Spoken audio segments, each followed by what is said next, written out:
Have you ever tried to find the perfect recipe, but every single attempt takes hours and costs a small fortune? How do you find that best combination of ingredients without going broke or, spending your entire life in the kitchen? Well, that's exactly what we're going to dive into today. A powerful technique for these kinds of problems called Bayesian optimization. It's really the art of intelligent search. So first things first, let's talk about the actual problem we're trying to solve. When you have a complex system, think a machine learning model, an engineering design, really anything with a bunch of knobs to tune, finding the best settings can be a massive headache. The way we usually do it can feel a lot like just fumbling around in the dark. You see, on one hand, you have the traditional methods like grid search or random search. They're just exhaustive and totally uninformed. They just try point after point after point, hoping they get lucky. And as you can imagine, that is incredibly expensive. But then you have Bayesian optimization, and it's a whole different ballgame. It's informed. It actually learns from every single result it gets, and because of that, it's just way more efficient. The real problem with the old way, the reason it's so inefficient, is that it has no memory. Seriously. Every single guess is totally independent of the last one. It doesn't matter if the last 10 things you tried were a complete disaster. It doesn't learn from that. It's kind of like a chef burning 10 cakes in a row and not even once thinking, maybe I should turn down the oven. Okay, so how do we fix this? How do we stop this blind fumbling and start searching intelligently?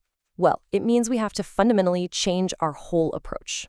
And the results of making that change can be absolutely dramatic. We're talking about finding the optimal solution up to 5 times faster.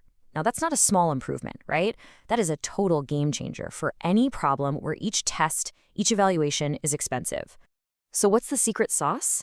The key idea is this. Instead of just guessing randomly, Bayesian optimization actually builds a statistical model. Think of it like a map of the problem as it goes.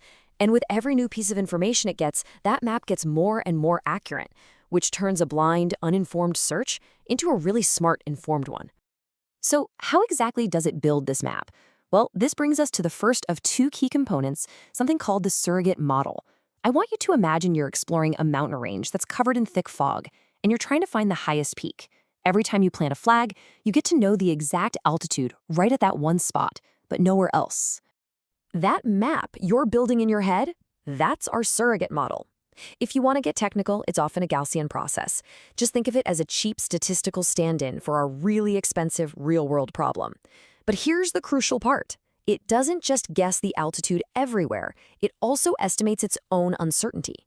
In other words, it knows where the fog is the thickest. And we can see that map right here in action. That solid line is the model's best guess of what the landscape looks like, based on the few points we've already measured. And those dashed lines, that's the uncertainty. That's the fog. Just notice how the fog is pretty thin right near the points we've measured, but it gets way thicker the farther away we get. Now, before we even take a single step, the model starts out with what we call a prior belief. It's basically considering a whole universe of possible landscapes, all these different squiggly functions you see here. And every single data point we collect helps the model to rule out some of these possibilities and start to zero in on the real shape of our mountain range. Okay, so we've got our map. It tells us what we know and, just as importantly, what we don't know. But a map isn't much good if you don't know where to go next, right?